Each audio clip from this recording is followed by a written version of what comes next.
Okay, this is insane to me that I have to actually do this, but I feel compelled to make a video to correct a basic mistake that the media is making about the presidential election.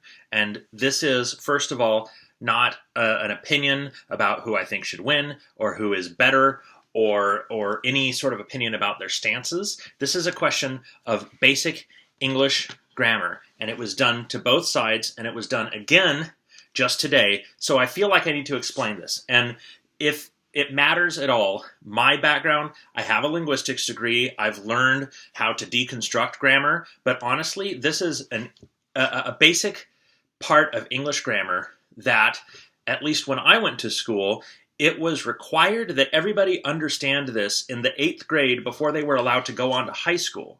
And I think it's actually earlier in the process now. So I am not trying to come up with some sort of super complicated explanation for the things that politicians are saying. This is honestly something that anybody with an 8th grade education knows. And I know you know it because this is one of the things specifically that students are tested on in order to get into high school. This is just simple agreement of noun to adjective. And I'll show you what I mean, but what I'm talking about here is first the accusation that Trump called all Mexicans rapists and criminals and drug addicts or drug dealers. The second time it happened is when they accused Clinton of calling Trump supporters a basket of deplorables, and then the third today is they're accusing Bill Clinton of calling all of Trump's supporters rednecks. And I'm just going to point out, I'm going to show you the actual quotes that were used, and I just want to point out that not only is that not what they meant, but that's actually contrary to what they meant, and specifically what they said. Trump, Hillary Clinton, Bill Clinton, all covered by people who supposedly have like journalism and English degrees, but they're just more interested in your clicks. Supposedly they're saying these things, but they're actually saying the contrary to that. So I'll show you what I mean. This is the actual quote from Donald Trump. When Mexico sends its people, they're not sending their best. They're sending people that have lots of problems. They're bringing drugs, they're bringing crime, they're rapists. That's the actual quote that Donald Trump said. I've cut out a couple parts just because I can't fit it on one page, but I want you to recognize that he's not calling Mexicans rapists and drug addicts. First of all, if anything, he's suggesting that there aren't actually rapists and drug addicts in Mexico. They're here now. And I'm not saying that that's a good assertion. I'm not saying that that's a good thing for him to say, but this is, again, just grammar. He first points out that they do have their best. They say they're not sending their best to America, but that means that they have their best. But nobody actually suggests or accuses Trump of referring to Mexicans as the best anything, because they're trying to be negative and just paint each side as being evil and hateful and whatever. And so they say that they're bringing drugs, they're bringing crime, they're rapists. He's saying that people who immigrate from whatever country, and almost, well, I'll put it this way, many immigrants into the United States are from Mexico, but he is an anti-immigrant candidate. And he's pointing out that one of the things that happens in immigration is that people who are criminals change countries. And I want to point out that this is also common from the United States. People from the United States will actually try to leave this country to live in another country, including, for example, Mexico. So it's a two-way street. He's saying that immigrants tend to be more likely to be criminals. Whether that's true or not, I don't care. This is grammar, right? And so there's nothing here that says that Mexicans themselves are criminals or rapists by virtue of being Mexican. He's saying that they're criminals and rapists by virtue of being immigrants. He's not describing Mexicans, he's describing Australia. So here's the next one. This is the basket of deplorables comment. that they keep saying that Hillary Clinton's just as prone to insult people because she called Trump supporters a basket of deplorables. But she didn't say that. This is her actual words. You could put half of Trump supporters, and she said later on that half was an overestimation. But even giving that credit, she did say half, and she said it was a gross generalization. But grammatically, I mean, semantically, she said half. So you could put half of Trump's supporters into what I call the basket of deplorables. And she's talking there about people who are racist and xenophobic and misogynistic and stuff. And for one thing, she's not entirely wrong, because as he pointed out, he wants the xenophobic people. But she didn't say that people, by virtue of supporting Trump, that means that they're a basket of deplorables.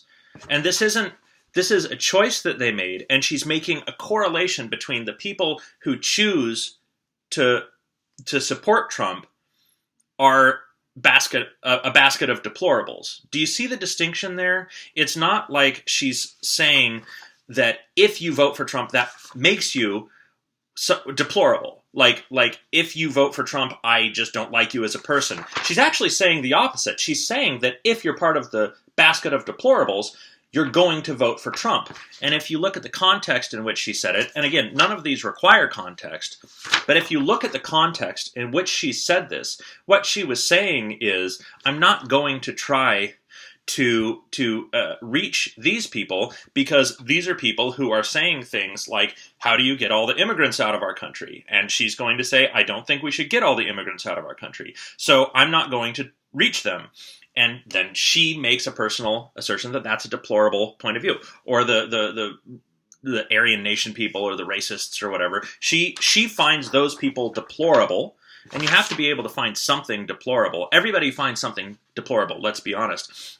And she makes a point that if you are one of the people that I think is deplorable, not for your political affiliation, but because of specific things that you think, which is the one time when it is okay to make a judgment about somebody, I think, then you're probably going to vote for Trump, and she's almost definitely right. And then, I don't know if he said it today or yesterday, but now everybody is saying that Bill Clinton called Trump supporters rednecks, which is, in this case, it's a complete lie. But this is what he said. He said, the other guy's base, that's Trump, is what I grew up in. You know, I'm basically your standard redneck. So we don't have to dig that deep in order to point out that I standard redneck. He's saying that he is a standard redneck, and I don't think he's suggesting that he's voting for Trump.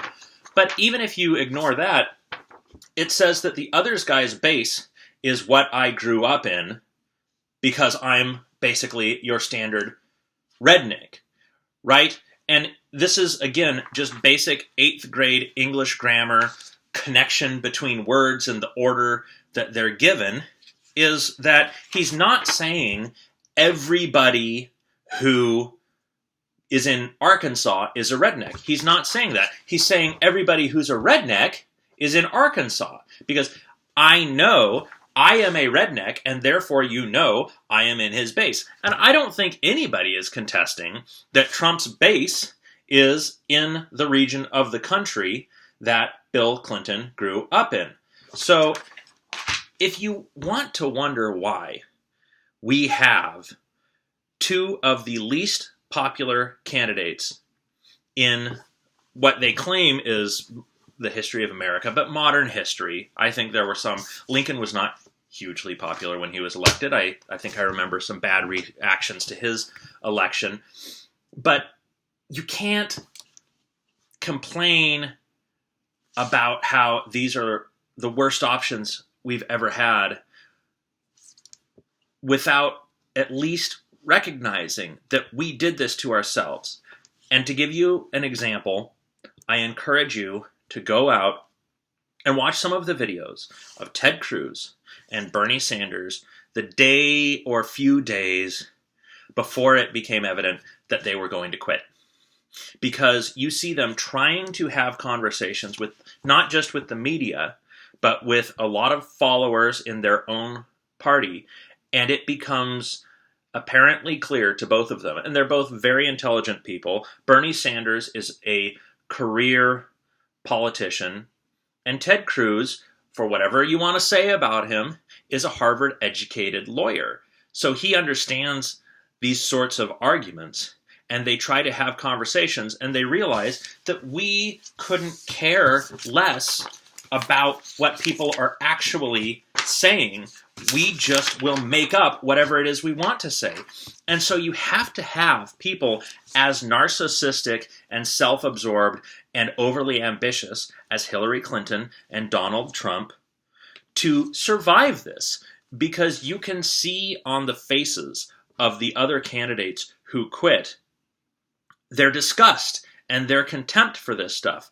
And then we proceed to blame them for being contemptuous of us. We're contemptuous for them. We have so much contempt for Trump that on the first day that he was running for office, when he introduces himself and he sets out his plan, he's not an eloquently spoken man. He's not even an eloquently thinking man. But we can't even keep up with the basic English that he is using. So who are we to accuse him of being ineloquent if we can't even understand the sentences he say? Because we don't want to. Because we want to hate our candidates. And if you want to hate your candidates, it's a self-fulfilling prophecy that you will only have the candidates that you hate to choose from. So that's not a very cheerful message a month before the election, but it's bothered me on an intellectual level that we have all, as a nation, bipartisanly agreed that we're going to forget everything we've learned since the 8th grade and turn the presidency into a 7th grade recess fight.